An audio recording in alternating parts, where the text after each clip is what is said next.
Good afternoon. Eric Weiss with NTSB Media Relations.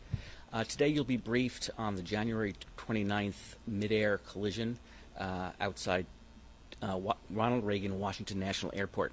Briefing today will be NTSB Chairman Jennifer Homendy, as well as IIC, or Investigator in Charge, Bryce Banning, B-R-I-C-E, B-A-N-N-I-N-G.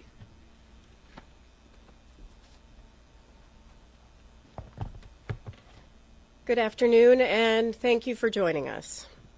Today, we're issuing our preliminary report of the mid-air collision involving a U.S. Army Sikorsky UH-60 Lima, or Black Hawk, and PSA Airlines doing business as American Airlines Flight 5342 over the Potomac River in Washington, D.C. on January 29th. As a reminder, our preliminary reports are just that. They are preliminary. We still have a lot of work to do in this investigation, so the report contains only the facts that we're able to validate and release at this time. If we still have questions on something, or there's an area that we need to do more investigative work on, we're going to do that work, and that takes time. What we're not going to do is release unverified information which would only mislead the public, regulators, and others. Also, since I'm level setting here, this report does not include any analysis. That comes later in our investigation. Right now, we are still in the fact-finding phase of this investigation. I often say that the easiest and quickest part of the investigation is determining what happened. The part that takes longer is the how and why. The NTSB prides itself on being the global leader in accident investigations. We are thorough and we're fact-based. Those facts, the evidence, serve as the foundation for our analysis, our probable cause, our findings, and our safety recommendations. Generally, the preliminary report we're releasing today discusses crew experience in terms of flight hours, the history of the flights, much of which was released in my last press conference, information on the recorders. We still have a lot of work to do in this area as the Black Hawks combined cockpit voice and flight data recorder does not record date information, time information, or helicopter position information. And as I mentioned in the last press conference, there is inconsistency in the data which led us to declare the pressure altitude parameter on the Black Hawk as invalid. We're now in the process of determining whether that may have affected other helicopter systems that used pressure altitude as a data source, such as the altimeters. The report also contains information on the operators, the aircraft involved, air traffic control at the time of the crash, helicopter routes, the airport, emergency response and recovery operations, and the wreckage exams. But what I want to focus on this afternoon is our issuance of a recommendation report that contains 2 urgent safety recommendations to the Federal Aviation Administration, or FAA, concerning the helicopter routes near DCA. Urgent recommendations require immediate action to prevent similar accidents or incidents. When we issue them, we believe a critical safety issue must be addressed without delay. For this investigation, we're reviewing airport operations and prior incidents, including near mid-air collision events. Information gathered from voluntary safety reporting programs and the FAA regarding encounters between helicopters and commercial aircraft near DCA show that from 2011 through 2024, A vast majority of reported events occurred on approach to landing. Initial analysis found that at least one Traffic Alert and Collision Avoidance System, or TCAS, resolution advisory was triggered per month from 2011 through 2024 at DCA due to proximity to a helicopter. TCAS resolution advisories, or RAs, unlike traffic advisories, or TAs, are recommended escape maneuvers, for example, climb or descend, level off. Keep in mind that a TA is issued when the intruding aircraft is about 20 seconds from the closest point of approach, or 0.3 nautical miles, whichever occurs first. They are advisory. RAs indicate a collision threat and require immediate action. In over half of the encounters we reviewed, again from 2011 through 2024, the helicopter may have been above the route altitude restriction. 2/3 of the events occurred at night. We then reviewed commercial operations at DCA and found that between October 2021 and December 2024, there were a total of 944,179 commercial operations at DCA. These are instrument flight rules, or IFR, departures or arrivals. Again, that number is 944,179 commercial operations at DCA. During that time, again October 2021 through December 2024, there were 15,214 occurrences, or close proximity events, between commercial airplanes and helicopters, in which there was a lateral separation distance of less than 1 nautical mile and vertical separation of less than 400 feet. There were 85 recorded events that involved a lateral separation of less than 1,500 feet and vertical separation of less than 200 feet. As a result of the accident, U.S. Department of Transportation Secretary Sean Duffy took swift action to ensure safety and restrict helicopter traffic from operating over the Potomac River at DCA until March 31st.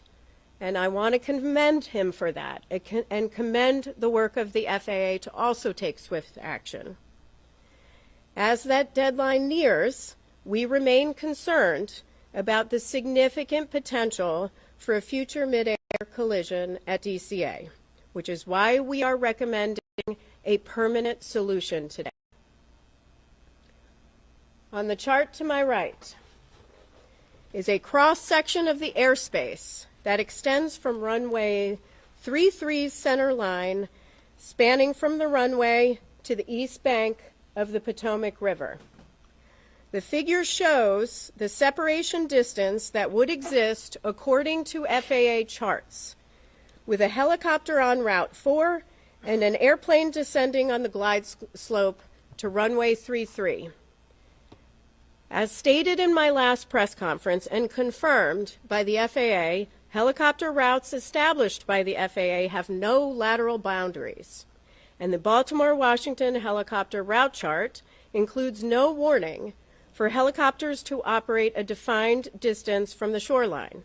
So this shaded region right here represents an approximation of the area in which helicopters could be flown. We know that the helicopter on the accident date was not in this area. It was to the west. But at the maximum altitude here of just 200 feet, a helicopter operating over the eastern shoreline of the Potomac River would have just 75 feet of vertical separation from an airplane approaching runway 33. 75 feet. That distance decreases if the helicopter is operated farther from the shoreline. And again, this helicopter, the Black Hawk, was operated farther to the west. We've determined that the existing separation distances between helicopter traffic operating on Route 4 and aircraft landing on runway 33 are insufficient and pose an intolerable risk to aviation safety by increasing the chances of a mid-air collision at DCA. Let me repeat that. They pose an intolerable risk to aviation safety. We're therefore recommending today that the FAA permanently prohibit operations on helicopter Route 4 between Haines Point and the Wilson Bridge when runways 15 and 33 are being used for departures and arrivals at DCA. Now, we recognize that a total closure of helicopter 4 between Haines Point and the Wilson Bridge during times when runway 15 and runway 33 are in use would restrict a vital aviation corridor used for law enforcement activity, Coast Guard patrols, and continuity of government operations. Additionally, mandating that controllers hold helicopters in place north or south of DCA while airplanes are operating on runway 15 and runway 33 has the potential to increase risk by adding to controller workload. So we are also recommending that the FAA designate an alternative helicopter route that can be used to facilitate travel between Haines Point and the Wilson Bridge when that segment of Route 4 is closed. From here, our team has a lot of work to do. We'll conduct a number of simulations, including in the Black Hawk simulator, CRJ simulator, ATC tower simulator, all using the accident inputs and conditions. We'll conduct a comprehensive visibility study for the CRJ flight, the Black Hawk flight, and tower visibility, all under night conditions. We will conduct additional interviews in helicopter operations and in air traffic control, and the team will continue to examine the radio altimeters, the barometric altimeters, and additional electronics. With that, I will take questions. Please raise your hand. I will call on you. Please state your name and your affiliation. Yes, sir. Tom Rousey with ABC7 here in D.C. So it sounds like you're saying the way this was done for years, every day was presenting an intolerable risk. Is that a correct characterization? Yes, that is a correct characterization. There's a serious safety issue here, which is why we're issuing these urgent safety recommendations. Fortunately, and I am pleased that Secretary Duffy took immediate action. Now we need to see that more permanent solution. Now that's the alternate, you're recommending an alternate route. Couldn't that take it over homes and potentially create battles there? That is something that the FAA has to look at as part of designating that route, which is why we're not prescribing a particular route. That is something they'll have to look at. Next question. Thank you, Chair Hamidi. Grady Trimble with Fox Business. The current restrictions that Secretary Duffy put in place allow for some exceptions. Are you saying today that those exceptions should be removed and no helicopters should be able to fly on that particular route? And for those who may not hear the question is about the current exceptions, say for presidential helicopter operations, some life-saving helicopter operations. We are not stating that. What we are leaving that to the FAA. They'll have to determine what is necessary. What we are saying is that there is a safety risk here and they need to take immediate action. And to follow up on you said over half of the helicopters in these close, near collisions, I guess you could call them, were above the 200-foot threshold. Do you have any explanation for why that might have been the case? Was it issues with altitude instruments? Were they just ignoring the restrictions? The question is about the half that was that we believe was over the altitude restriction for the helicopter. We'll look at that as part of our investigation. Thank you. Pete. Please characterize how close a margin of 75 feet is? No. And then how angry does it make you that it took a fatal crash, the first fatal crash in the United States in decades, for that to expose this issue that was clearly baked into the airspace here? Well, the question is, could I characterize how close 75 feet is and whether this makes me angry? First, 75 feet is very close. That is far too close of a proximity. We have stated it's an intolerable risk to aviation safety. And we have called on DOT, FAA to take action. With respect to how angry it makes me, it does make me angry, but it also makes me feel incredibly devastated for families that are grieving because they lost loved ones. It shouldn't take a tragedy like this to occur. Unfortunately, one did, and so we are calling on action, but there clearly were indicators where safety trending could have occurred. Fortunately, we have a secretary in place that is taking safety very seriously, but it shouldn't take a tragedy to require immediate action. Would you call this an oversight, given the proximity of the glide path and the helicopter route? The question is whether I would call this an oversight. I would call it, I mean, it's stronger than an oversight, right? The data we have pulled is from a voluntary safety reporting system that FAA could have used any time. That data from October 2021 through December 2024, they could have used that information at any time to determine that we have a trend here and a problem here and looked at that route. That didn't occur, which is why we're taking action today. But unfortunately, people lost lives and loved ones are grieving. Sir? Yeah, Chair Hamady, Adam Tuss, Channel 4 here in D.C. Have you looked at the frequency of flights at Reagan National Airport, the number of aircraft that are landing day after day, and possibly, could make some recommendations there? Is that something you guys could do? The question is on the number of flights that are landing and departing from DCA and whether we're taking a look at that. Certainly, everything is on the table right now as far as our investigation is concerned, and we will look at that. We're certainly going to look at separation distances between landing and departing aircraft as part of our investigation. That's something we would look at, but that's still to be done. Yes? BBC News, Nomia Iqbal. I wonder if you could tell us, could this have been prevented if there'd been more staffing at the airport? The question is, could this been prevented if there was more staffing? I assume you mean in air traffic control. That is part of our investigation and is part of the analysis phase of our investigation. Right now, we are collecting facts on air traffic control. In our preliminary report today, we will mention that there were 5 controllers on position. There were 9 there, not in the cab, but in the tower. Some in the break room.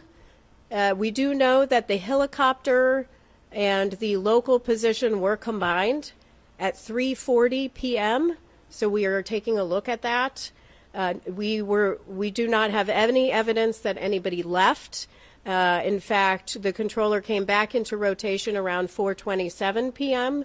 We also know that the flight data position and the clearance delivery positions were also combined for the entire day, which is not abnormal. If I can just follow up, I mean, you're making these recommendations, but you've got the White House and DOJ potentially making cuts, particularly to air traffic controllers. So I wonder how worried, concerned you might be about. The question is about, again, air traffic control staffing and any sort of cuts. I don't want to speak for the Secretary. I believe they have a hiring exemption for air traffic controllers. I see his posts on X daily calling for people to apply for air traffic controller positions. So they are actively hiring. And so, that is something he is doing right now. Yeah. Yes. Hi, Will Guys, Volunteer Current. I'm curious, as a part of your investigation, if you'll be looking into other airspace in the states where helicopter routes might be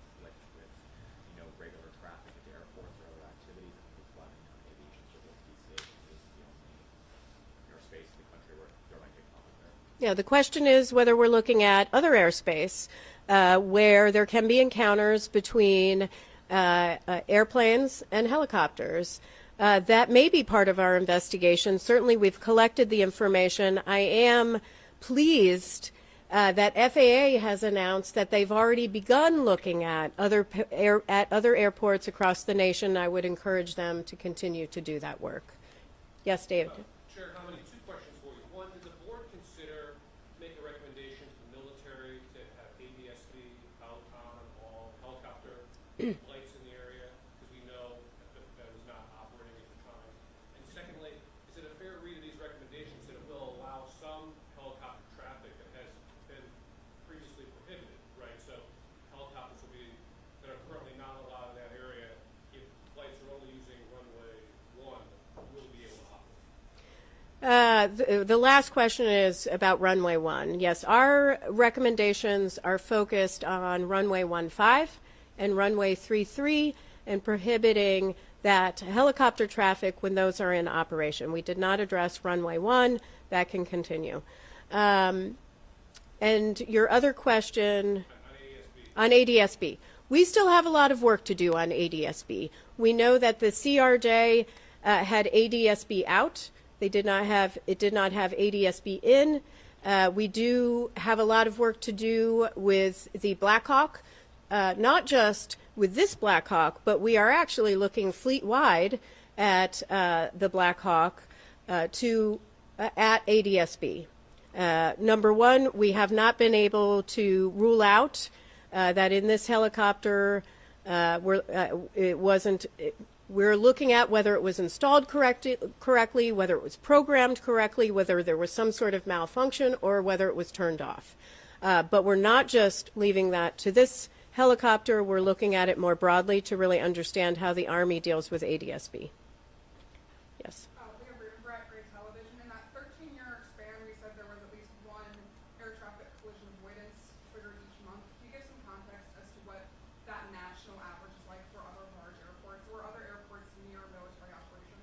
The question is on the TCAS alerts that we found at least one every month from 2011 through 2024, and could we characterize that more nationally at other airports? Right now we're focused on DCA.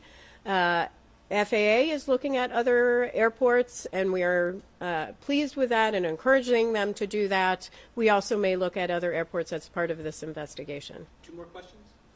Yep. We'll count that as one. Thank you. So going back to the collision and evidence, it seems like there's a lot of red flags. Did anybody raise like a red alarm before, or is it just came up because of this incident? And then going back to the controllers and combining, do you have any insight into how often that happens? Well, with respect to, there's a question on the controllers and how often they combine. I will say the combined positions of flight data and clearance delivery, as we understand it, is pretty normal. With respect to helicopter and local traffic, there are standards that FAA has in place on when they can combine them, and they have to seek certain permissions. But as far as data on how often, that is something we are looking at as part of our investigation. And I'm sorry, your second question was? Going back to the one a month, that type of thing. Oh. Did anybody raise an alarm, or did it just come up because we did the Regarding, did anyone raise alarm regarding the TCAS RAs that went off at least once a month? Here's how I'll answer it. The 15,214 occurrences that we identified as close proximity events with the help of FAA, close proximity events between helicopters and airplanes between October 2021 and December 2024. Some of those is information they obtain. A number of those are through voluntary safety reporting systems. So that means somebody did flag it and call it in. Is that the NAS or the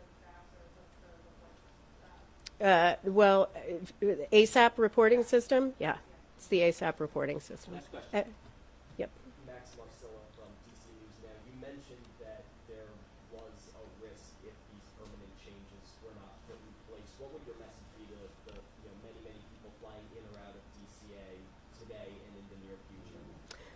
Well, today, though, with the exception, the question is, what is my message for people flying in and out of DCA? I assume you mean about safety?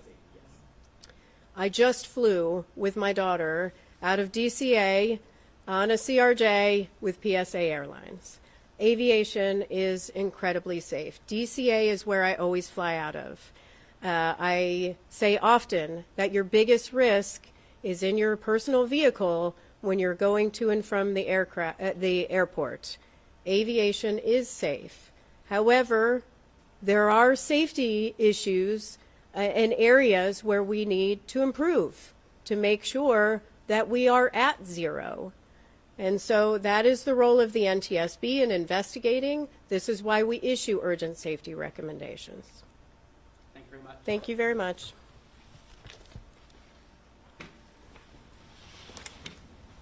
To continue monitoring the progress of the investigation, please check ntsb.gov. Thank you.